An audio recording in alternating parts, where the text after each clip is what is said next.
আমাদের প্র্যাকটিসে অনেক লোক আসে বলে আমরা শোয়া থেকে ওঠার সময় অনেক কষ্ট পাই। রাত্রে ঘুমিয়েছি ভালোভাবে, কিন্তু ঘুম থেকে যখন উঠে বসলাম তখন অনেক কষ্ট হয়। বিভিন্ন কারণেই কষ্ট হতে পারে।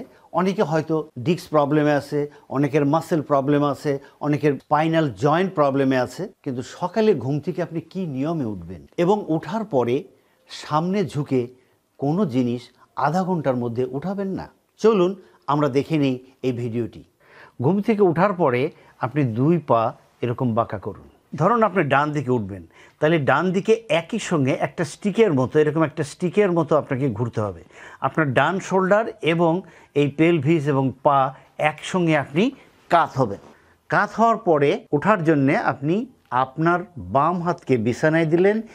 এখন আপনি হাতে চাপ দেবেন এবং আস্তে আস্তে আপনি পা নামাবেন এবং এইভাবে আপনি উঠে বসবেন। কয়েক সেকেন্ড অপেক্ষা করুন, এরপরে আপনি নিচে নামবেন।